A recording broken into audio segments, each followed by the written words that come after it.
And maybe she can tell us a little bit more about like her design process, her vision, and everything. So before we dig in, maybe Alina, can you tell me a little about yourself? So obviously, my name is Alina. um, my middle name is Alina. Actually, my first name is Andrea, but no one calls me like that. And I'm from South Romania. I was born and raised there, and I moved to London when I was 18 after I graduated a fine arts high school to study art.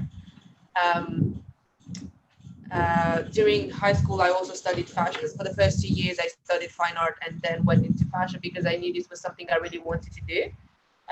And then I did my foundation year at CSM, and now I'm on my first year of um, my BA, fashion design with knitwear at CSM. So you're only in your first year, and you already done so many things already. Um, I think I could have done more, but so far I think I'm pretty happy with what I've done, and I'm really grateful for the opportunities I had. Yeah. I had. So you just finished your collection, right? The recent one. It's not really a collection, is it? It's more like we have A project. I am actually working on a capsule collection now, which is gonna come out sometime soon. Not in the very like near future because again I'm doing knitwear, and knitwear is a very time-consuming process. So it does require a lot of time to actually make the designs. So can you tell me? Sorry. Yeah, no, it's fine. Can you tell me a little bit about your recent design? About my research. Your recent design. So my recent designs. So the latest project, I think I've done. It's called the Jersey project, and it's a project we usually do in first year. It's only we only have it in the knitwear pathway because basically when you do fashion, you have to make toiles, so kind of like a physical sketch of the garment you're gonna make. And for knit, because again it's very time consuming, you wouldn't have the time to make a toile out of Jersey. The material you're gonna use. So you make it in Jersey. So basically, we had to make about 5 to 6 toiles in 6 weeks.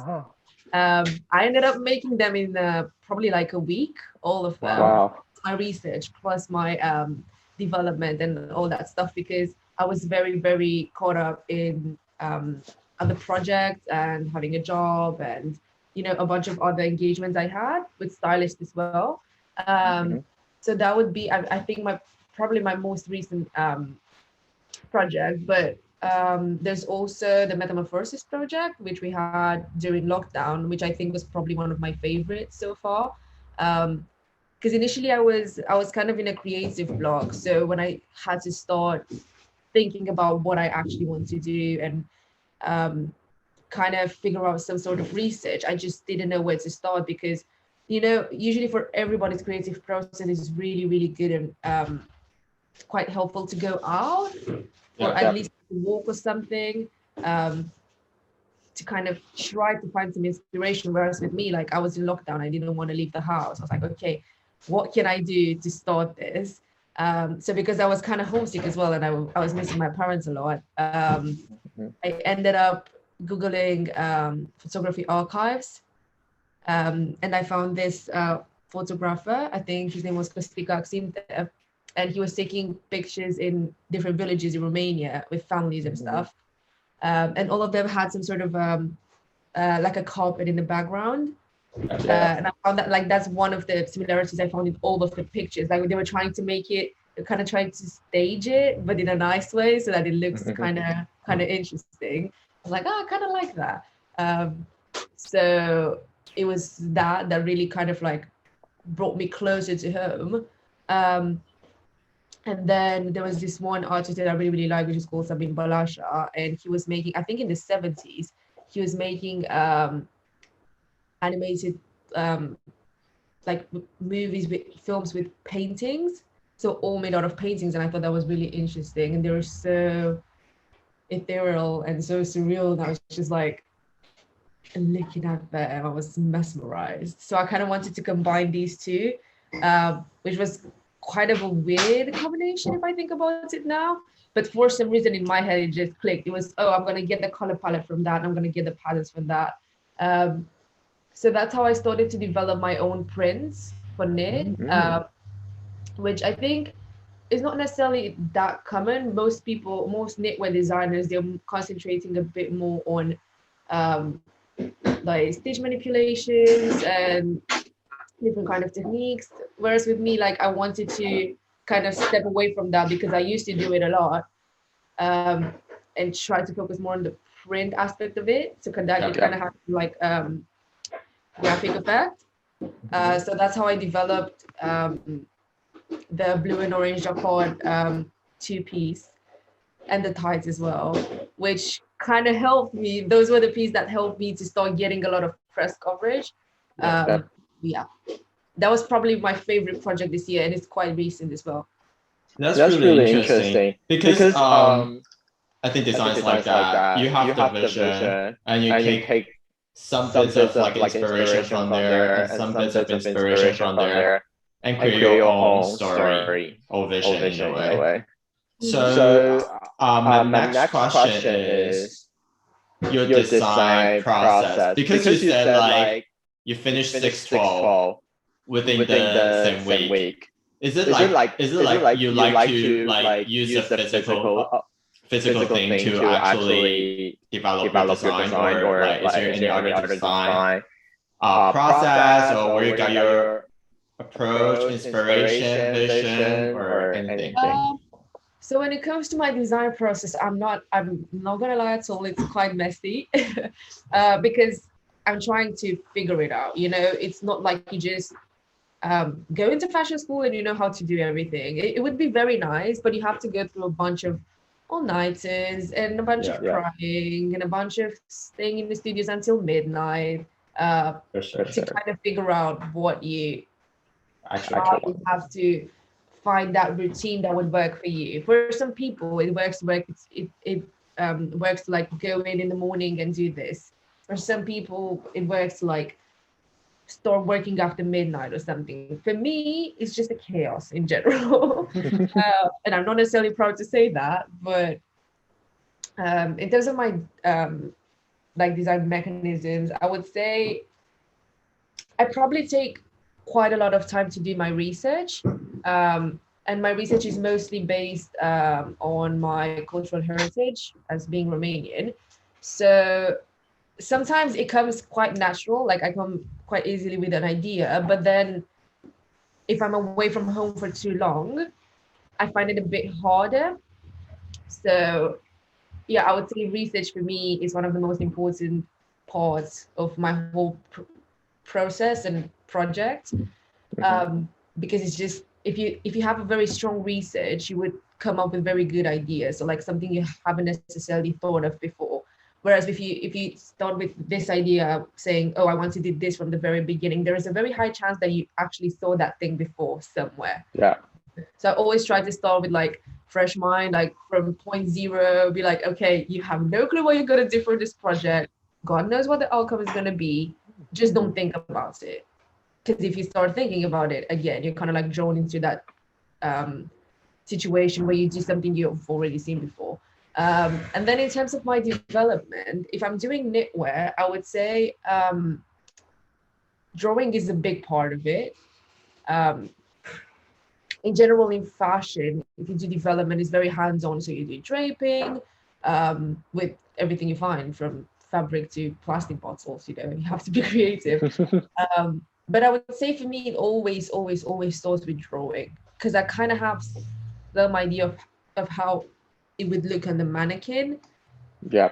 But in order to get there, I just need to put it down on paper, like just a bunch of stylist sketches, and then I'll start toiling.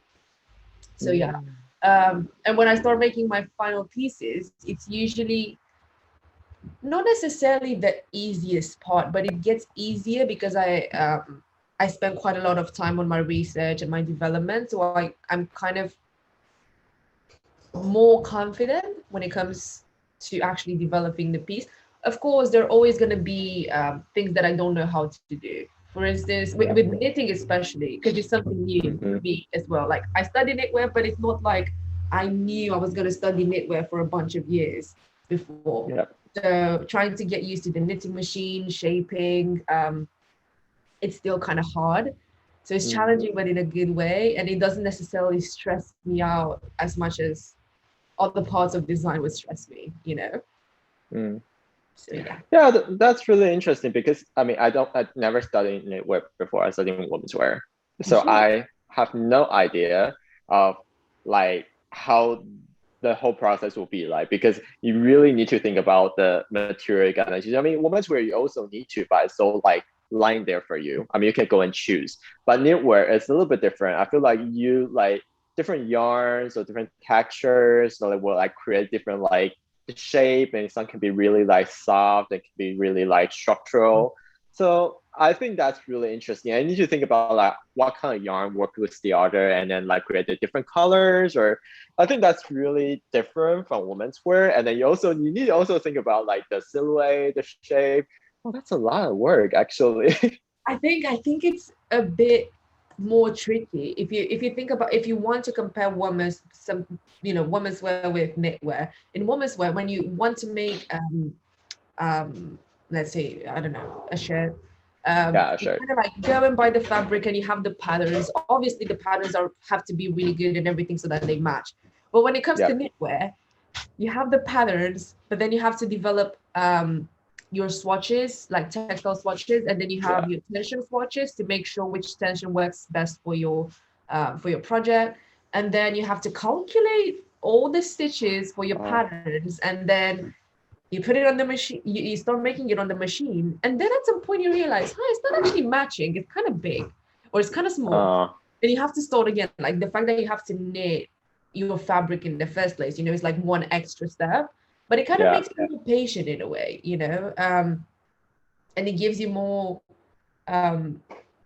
confidence in fashion, if that makes sense, because you gain more skills, and like that not everybody's gonna do knitwear.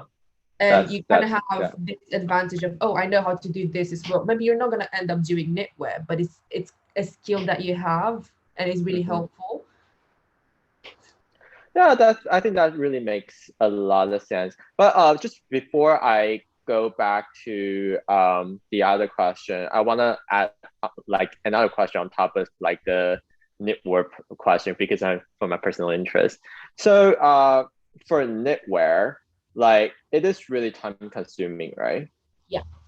Like, do you ever like encounter like, oh, you thought you need like this much yarn, but you actually need double the amount? Then you don't, you sort of kind of run out of the. All the time. I remember I was doing this. It was like a shirt, kind of like a top for Celeste. And it was literally the night before I was supposed to go to meet the stylist. So I was doing it, and because I bought yarn quite recently at that moment, and I didn't buy a lot of yarn, but I know that for what I had to do, it's probably gonna be enough, so it's gonna be fine. And I was knitting over there, and I was really, really angry because like my stitches were dropping, or the yarn would snap, and I would have to start again. And then I realized that I'm almost out of yarn, and it was, I think it was like 2 a.m. Wow. So then I tried to find samples and unravel them and get some yarn so I can finish it. So it always, as much as you want to know from the beginning, like, oh, I'm gonna make this sweater, it's probably gonna take me like 2 balls of yarn or something, like actually 5, 6 balls of yarn. Sometimes it literally can't approximate, and it usually hits you in the moments when you really don't need it to happen. Yeah, this happens all the time, but again, like you work and you learn. So if you know you ran out of yarn last time, next time when you buy that yarn, you buy 2 pieces. Yeah, for sure. So on top of that question, I'm gonna ask another question, but it's sort of kind of related to that question. So during the pandemic, like a lot of shops is shut. I mean, I know like there's two level question here. So first is during pandemic, you cannot travel back home, like, and you said that you have a creative block during this because you are inspired a lot by your by your hometown. Like, how was it like to you? And the second question is, how do you source all the materials? Um, so during, I think now I'm feeling a bit better, but when I came back to London after spending probably 6 months at home, I was kind of ready to do it. I was like, okay, I have the um, creative juices flowing, everything's gonna be fine, because I spent all that time at home and I didn't necessarily like took a bunch of pictures in that time frame or anything, but it was more like the energy I get from there and the vibes around Yeah. and everything. But then during lockdown, because obviously I was supposed to go home for Christmas, and I was like, oh, this is perfect, because usually when I go home, sometimes I take pictures, sometimes I don't, but I try to walk around a lot and just kind of get all the information I can. I go to secondhand shops and buy a bunch of old scarves and every kind of weird fabric I find that makes me think of Romania. Because one thing I really love about Romania is its kitsch culture. One thing that a bunch of Romanian designers are approaching at the moment, because it just has something to it. It kind of relates back to your childhood. It kind of relates back to like how you've been raised, and it's just, you don't realize how interesting those things are until you grow up and you're apart from them. So that's what happened to me as well. Because when I started doing fashion, Romanian culture wasn't necessarily my biggest inspiration, but when I moved away from Romania, then I realized, oh, this was actually kind of cool. This could be part of my project, like you start appreciating what you have and you don't really have it there. Part of the cultural displacement that everybody's going through as a student abroad. So in a way, I think it's good though. It's kind of good. But with the pandemic, I got to that point, I think around mid-January, February, when I just, I was obviously missing my parents, my family, but it was also like, okay, I can't produce any work. So the only way I was able to deal with it and try to get some inspiration, because again, it put me in a creative block to not go back home and try to source my inspiration. I kind of used the internet because that was the only available source I had.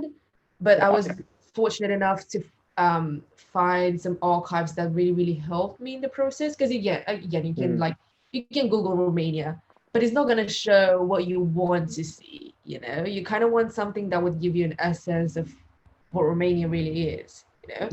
So the way I dealt with my creative block in the pandemic was with the internet, obviously.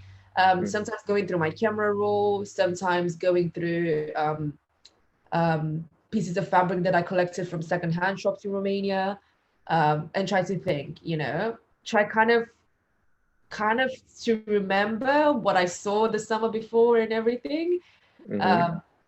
But yeah, and I think now it's getting a bit easier on me, even though I've been away from home for almost a year now, going home soon.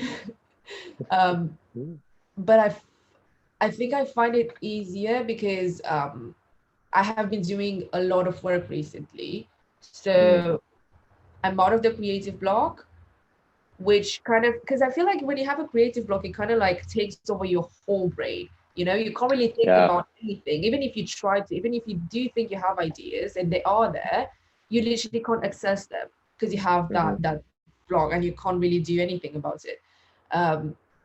But now that it's gone, I just get a bunch of ideas in relation to my old projects or in relation to experiences I had. So now it's mostly based on memory until I can go back and actually do more like on-site research.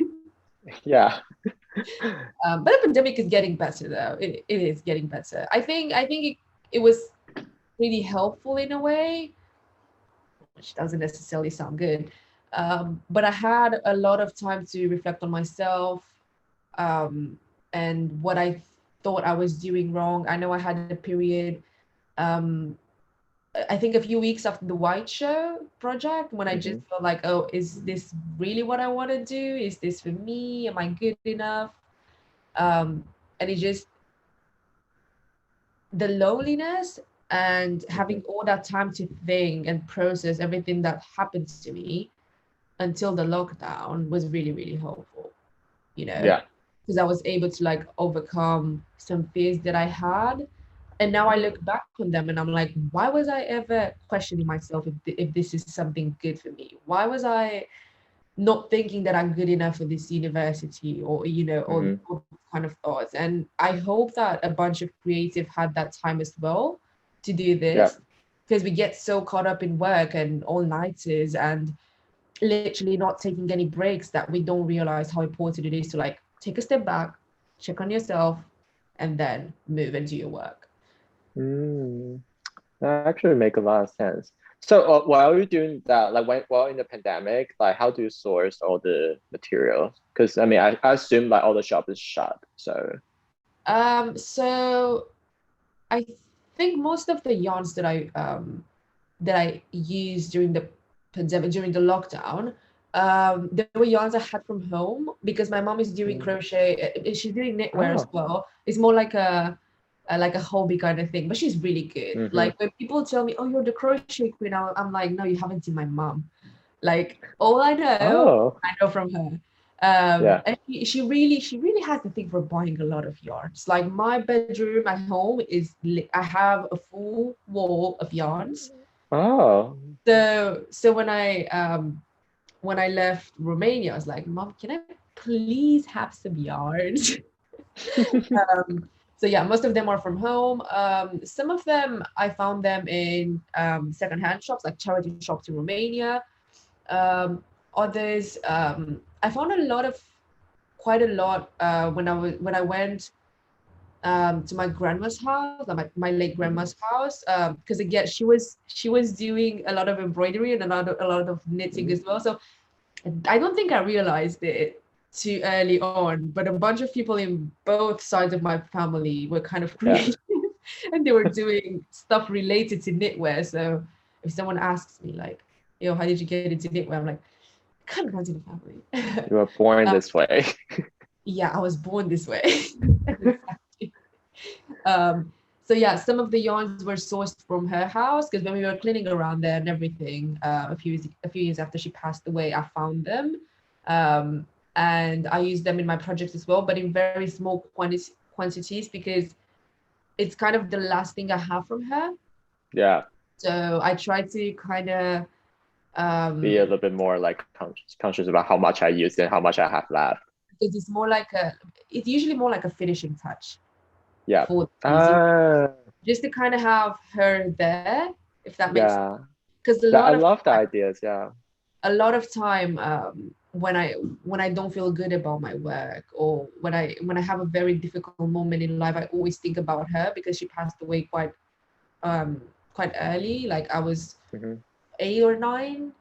Yeah. But I was so affected by it because she had this kind of love for me that I never experienced, not even from my other grandma. I mean, she loves me too, don't get me wrong, but like there was a very, very intense connection between me and her. And I always wish that she would see me growing up and everything so she can teach me how to do, embroidery, knitwear and all that kind of stuff.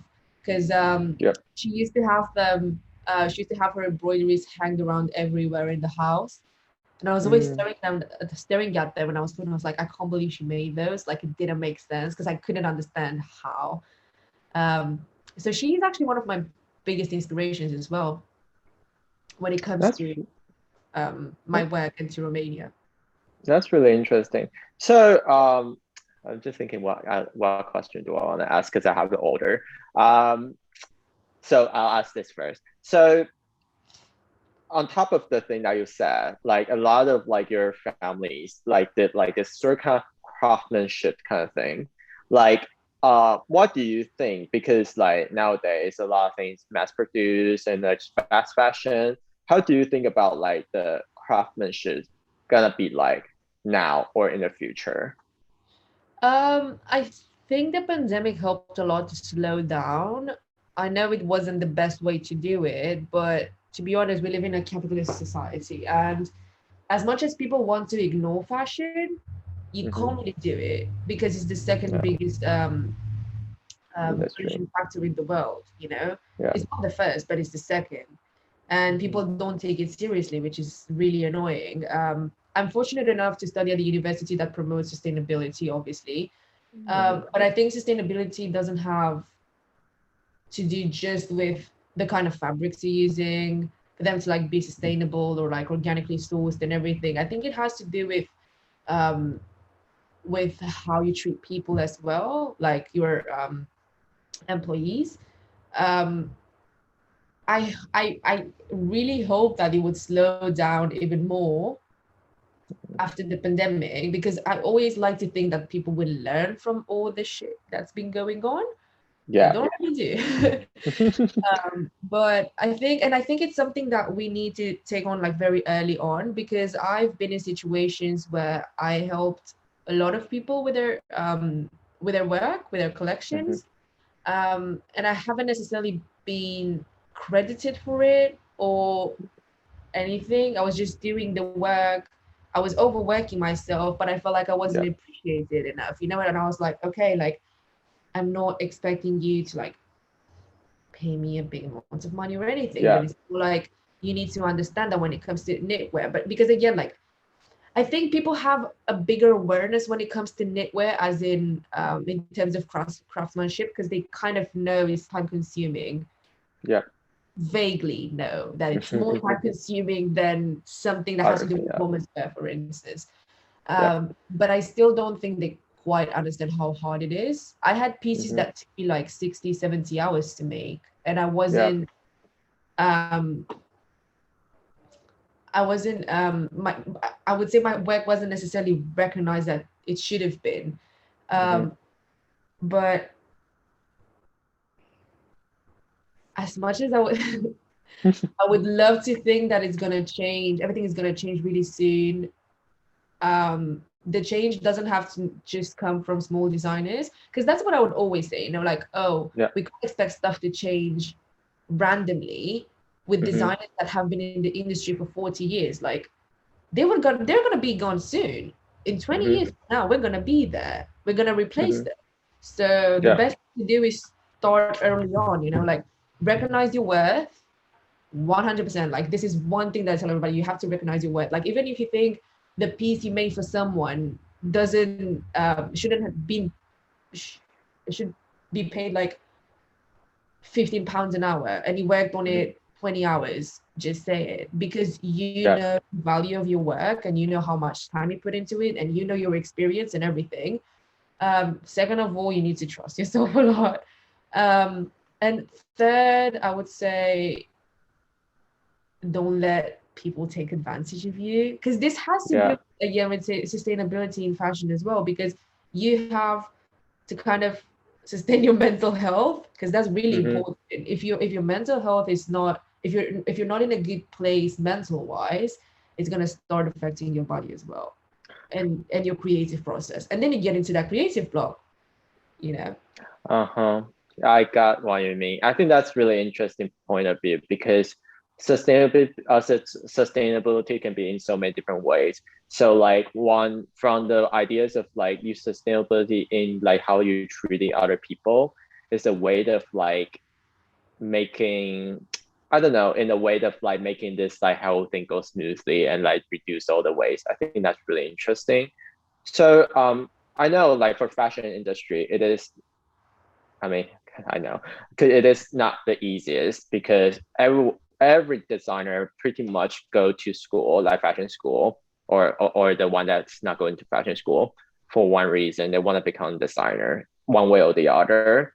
Like it is really competitive, and it is really I mean the resources only that much.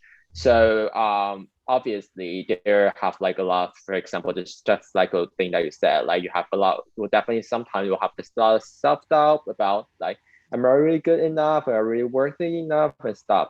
So for the design students right now, it's definitely gonna be quite different from the past, because the social medias and stuff.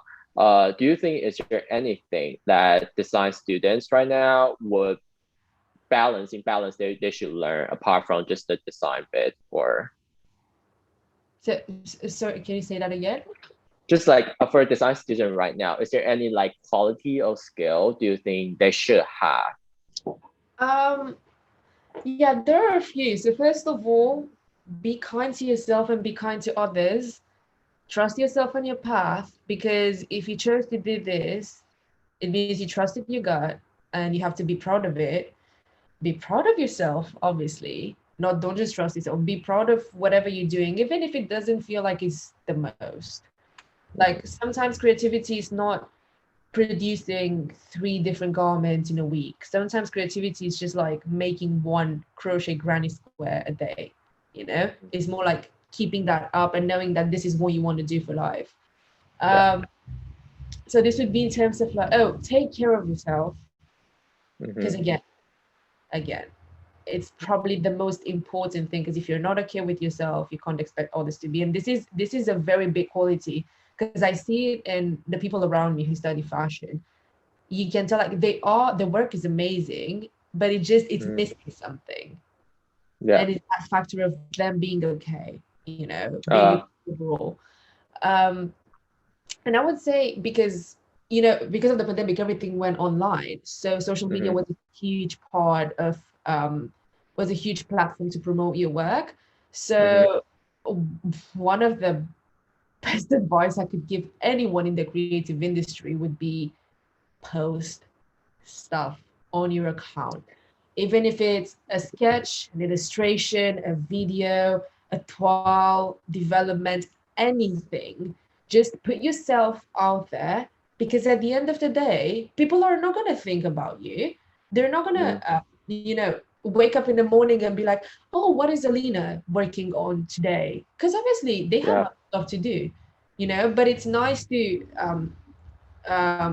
start, like reminding them that you are there, you are making stuff, and you kind of, in a way, you're starting to like advertise yourself. And most people are kind of afraid to do this, or I have a lot of friends in art school, not necessarily in CSM, but in general, that work in the creative industry, and they're like, yeah, I don't want to, I don't like posting, like that's not how I do it, like that's not how I get connections. I'm like, okay, sure, but then don't complain to me that you're not getting as much press coverage as I'm getting, considering the fact that I put quite a lot of work into my social media. And again, it doesn't have to be anything that looks perfect. That's not what people want to see. They want to see the real you, and the real you is in the process, is in the sketches, is in the illustrations. You kind of have to give people a glimpse of who you are through your designs, so definitely posting on social media, and social media in general is very important, and try to take as many opportunities as you're given. Don't necessarily take all of them, because again, it plays into that thing of taking care of yourself. I personally got to a point this March when I wasn't sleeping. I was just taking naps. Like I was sleeping 2-3 hours a night, because I was trying to finish garments for request, and I was doing my project as well, and I have a job, and I realized, is this really worth it? Like, where is it going to get me, So I had to take a step back and refuse some of the opportunities. I regretted it for a second, because you kind of want to take them all. But I was like, okay, this was the right thing to do for myself. And I took action to be okay mentally and physically, not just for my work. So yeah. That's really interesting. And I think taking care of yourself is really important. And at the same time, like understanding the mental health is actually part of you. That's really important too. And I think in like what you said about like start posting, start like sort of kind of advertising yourself. Exactly. It is something like before social media age, like people will be like, no, not really. What do I really want to do that? But I mean, do you always like be like this, like love to post things? Because I mean, some people are a little bit more like scared of being like, I mean, is it not good enough or whatever? Like I sort of kind of one by to like what you said, like be confident of yourself. So like, how do you think that, like, how to overcome it? I mean, because you're like, your work is really amazing, but like still like, yeah. So I'm not gonna lie, I was very self-conscious of what I was doing at some point, and I think it all started from high school, because again, I was in a fine arts high school, but the way fine arts high schools work in Eastern Europe is that they're very traditional. So in my first years, I was doing a bunch of like painting, but very like specific themes. I was drawing a lot of still lifes. It was very, very like, it was an art school, but the paradox is that it was very restrictive in a bunch of ways. You only had a few tutors that would allow you to do kind of what you wanted, but not really. Um, and then when I went into fashion in high school, I think that's when I started to post actually my work. Me and my teacher were not getting along at all. Like, I kind of hated her, she kind of hated me. It just, no, I mean, You're not alone there. It was a bit, yeah.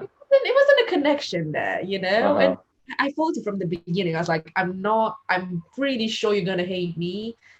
And I'm pretty sure I'm not going to like you. But, and I was always, because again, as I told you, it was very restrictive. I would always make exactly the stuff that I knew it wasn't kind of allowed, or that what it was seen as wrong.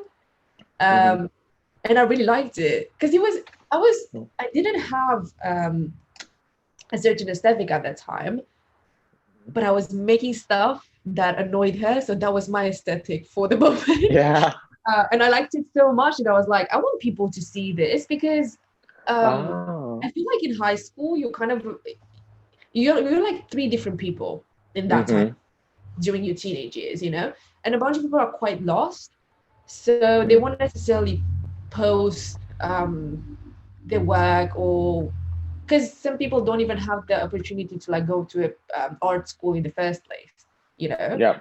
So they would start making art more like towards like uni, when they go into uni and everything. So I started posting essentially when I was around like 17, 18. But it was mostly because I was posting already on social media. I'm quite an extrovert. I wasn't posting a lot, but I was sometimes like putting up a story, or like a picture from a vacation, or a picture with my friends, or pictures from galleries and museums. But then when I started doing work, I realized social media it really was a part of my life. So when I started doing work so much, I realized, oh, I can't post pictures of me on vacation or me with my friends out, because that's not what I'm doing. So I'm going to post stuff that's actually related to what I do now, which is posting stories of me working on a dress, or me doing a sketch, or me having a fitting with someone.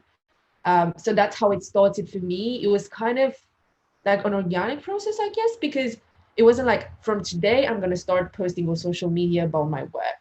It was never like that, because at that moment I wasn't even in TSM, and I wasn't even thinking about the whole idea and the concept of press coverage. I was more like, I just want people to know what I'm doing, like the people who follow me, not necessarily fashion wise, but in general. But because fashion has always been a very big part of my life, it kind of imprinted in my my social media as well, and my friends kind of got that. And I kind of get why people are a bit terrified of posting on social media, because it's not about them not liking their work, as is for them thinking of a backlash you would get, like, oh, what is this? Like, this doesn't make any sense. This is not good. Why would someone like that? And I think I had that too, because I was like, okay, I'm doing fashion, but a bunch of people are doing fashion. So what is interesting about my work, you know? But it's really, really important to have supportive people around you. That helped me a lot. I had a bunch of friends. They were not doing fashion. They were not even necessarily doing art in general, but they would always be so supportive to me. Be like, oh my God, that dress you made. Oh my God, this project. Oh my God, your illustrations. So I wasn't posting for everybody. I was kind of posting for those two people that were rooting for me. That actually is a really good tips. Yeah, I think so. Exactly. So when you're posting on social media, when you're doing social media in general, I feel like it's important to know your public, and obviously know your worth and know that you're good anyway. But second of all, you're posting for the people that you know they appreciate you. Because even if people were other people that you don't know and they follow you will start talking bad stuff about your work, how would you even be able to tell? Because you're not there. Exactly. So at the end of the day, might as well just post everything, you know? That's also true. I mean, now like got me thinking like about like posting on Instagram. Sometimes it's not really about the outcome. It's really more about like the way you're thinking. Because now I mean like a lot of people like tweet, like Twitter, do I mean? But posting in other ways are like almost like you're just talking, but just using like different garments, different like things, like the fittings and stuff. I think that's really that's really interesting tips. I think the fact that we're always when you look at fashion like throughout history, it's always like 90% of the finished product and 10% of like behind the scenes. Where realistically is the other way around. It's like 90% process, 10% final outcome, you know, like that final vein. And I think that's one thing that young designers have really emphasized now. It's not about the final outcome, it's how you get there, you know? I mean, yeah, obviously the final outcome is beautiful, but that's not the reality of the situation, you know? It's more like how you get there. That's the most important part, so that people understand like fashion is not easy, you know? It looks easy, it's like very nice to dress up and everything, but it's not just about that, you know, the amount of work that goes into it. And that's one thing again that young designers manage to promote a lot, like the work that you actually put into making your garments. And it's kind of like educating people about it through social media. I love that. I love that idea because I think that's so really true. Because what you see right now is like the outcome. Maybe, for example, like a big brand that shooting campaign, but before that, you didn't know that how much this design development they have, and they probably have 100 like I don't know look, but they only choose like 30 of them or whatever, and the rest of them just like going to waste. And it's like, how about the rest of them? I think that's really interesting. So I want to ask about your vision for your future. I'm pretty sure it's very bright. Yeah, for sure. I think my vision for my near future, realistically, I've always been the kind of person who kind of thought like 10 years in advance, because it's kind of a thing that my parents are doing as well. So because I appreciate them a lot and they're the first people that I look up to, I kind of did unconsciously, I did the same thing. So hopefully in 10 years from now, I'm not the kind of person who would like make a very like a proper plan, like a plan in advance, 10 years in advance. But it's more like, I hope that 10 years in advance, 10 years from now, I'm gonna be happy with what I'm doing. I'm gonna be happy with myself. And I'm gonna be in the place where I need to be. It's quite vague, and I know it sounds weird, but I don't wanna say from now, oh, I hope in the future I'm gonna be such a big designer and do designs for this fashion house, because I'm so early in the process. It's how I told you about research. When I started doing research, I tried to erase all ideas I kind of have for my final outcome, because probably I saw it somewhere before. This is my journey at the end of the day. So the only thing I can do now is kind of like take it as it is, take every opportunity I get, and closer to graduating, I would probably have a better understanding of what I actually in the future. I know it's always going to be fashion. That is not going to change, and it's always going to be knitwear, because it's something very close to my heart through my family and everything. But I really hope that 10 years from now, designers will get the recognition they deserve. And I hope fashion is not going to be the second most polluting industry in the world. And I hope people will start realizing, and as I did, that mental health is really important.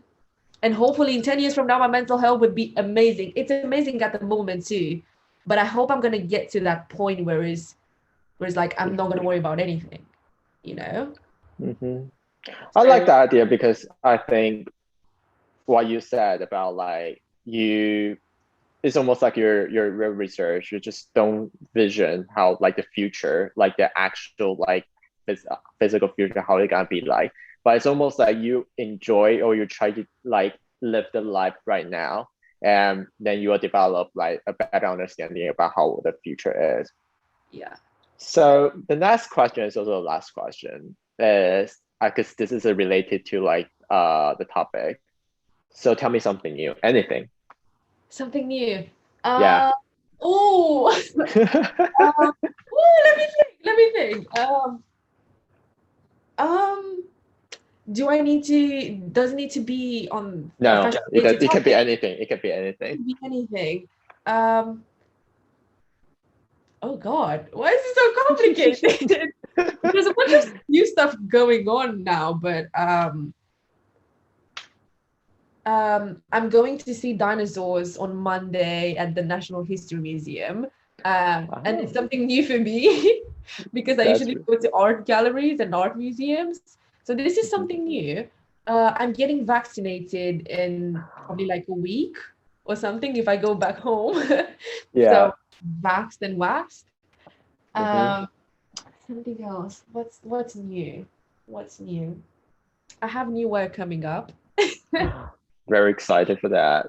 A capsule collection, but it's probably going to be released in like more like over the next few months, because again, knitwear. Yeah, it's quite exciting. Yeah. Other things that are new. Oh, the weather in London is amazing. That's a new thing that I love. That's something very different for me. Like, I live here and it's so hot everywhere. So it's gonna be a hot girl summer eventually. A very hot girl summer. Yeah. Well, thank you very much for having this conversation with me today, and looking forward for your new work. Oh, thank you. It's gonna be there soon. And thank you so much for this opportunity. It really means a lot to me to be able to talk about my work and bring awareness to mental health. Yeah, thank you. So that's it for today. And then hang on, just let me